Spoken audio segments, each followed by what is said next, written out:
In the year 610, on a mountain outside Mecca, a 40-year-old merchant came down trembling from a cave. He believed something had seized him. He feared he had gone mad. He ran home to his wife and asked her to cover him. What she said next would become the first sentence of the religion we now call Islam. And it raises a question her tradition has never fully answered. The most authoritative collection of prophetic traditions in Sunni Islam is Sahih al-Bukhari. In Hadith 304, Muhammad addresses a group of women on a festival day. The reasoning is not incidental. Muhammad does not merely state a legal rule. He grounds it in a claim about the nature of women themselves. 2 female witnesses, he teaches, are needed where 1 man would suffice, because her aql, her capacity to reason and remember, is deficient. This principle is not buried in a footnote. It is embedded in the Qur'an itself, chapter 2, verse 282, and from there it flows into 14 centuries of Islamic jurisprudence, governing testimony, inheritance, and the public voice of women in court. To this day, in several legal systems shaped by classical fiqh, a woman's testimony in financial and criminal matters is counted as half of a man's. The hadith is the warrant. The principle is settled, or so it seems. Because the same tradition that records these words also records something else, a story it tells with reverence on the very first pages of Bukhari's collection. The story is told in Sahih al-Bukhari, Hadith 3, the 3rd hadith of the entire canon. It is the account of how Islam began. Muhammad, 40 years old, was in the habit of retreating to a cave called Hira for solitude and reflection. On one such night, he later said, an angel seized him, crushed him, demanded that he recite 3 times. When the encounter ended, Muhammad fled the mountain. His heart was pounding. He believed he might be possessed by a jinn. According to some early sources, he even considered throwing himself from a cliff. He reached the house of his wife and cried out 2 words, Zamiluni, Zamiluni, cover me, cover me. The wife who covered him was Khadija bint Khuwailid. She was 15 his senior. She was a wealthy merchant of Mecca. In fact, she had been Muhammad's employer before she proposed marriage to him. She ran caravans. She judged men. She had built her fortune by reading character. And in this moment, the most disorienting moment of Muhammad's life, it was not he who spoke with clarity, it was she. Khadija looked at her terrified husband and said, and these words are preserved verbatim in the hadith, she did not ask for a second witness.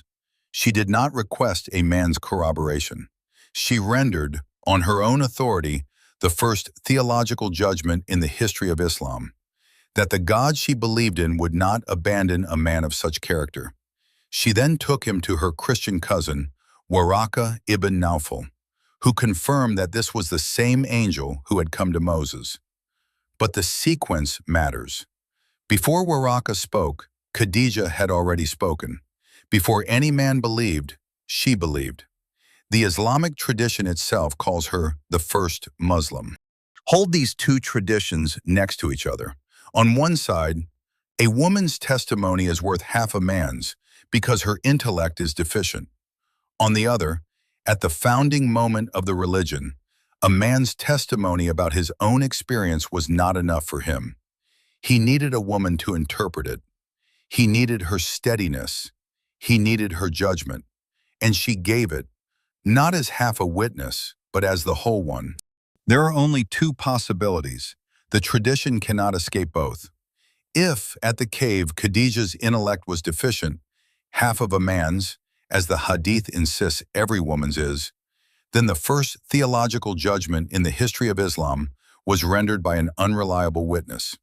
By Islam's own evidentiary standard, the founding moment of the religion fails the test. If, at the cave, Khadija's intellect was whole, equal to any man's, as her actions plainly show, then the hadith of deficiency is falsified by the woman Islam venerates above all others. The legal subordination of every Muslim woman for 14 centuries rests on a premise that the tradition's own first believer disproves. Either Islam's origin is half-witnessed, or Islamic jurisprudence on women is half-true. There is no third path. The tradition supplied both texts. The tradition itself must decide which one breaks. Consider who she was. Khadijah was not a passive housewife of legend. She was an independent businesswoman in pre-Islamic Mecca. She hired men. She negotiated contracts across borders. She evaluated the integrity of every employee who carried her goods to Syria and back. She chose Muhammad, the man, for his trustworthiness, and then she chose him again as her husband.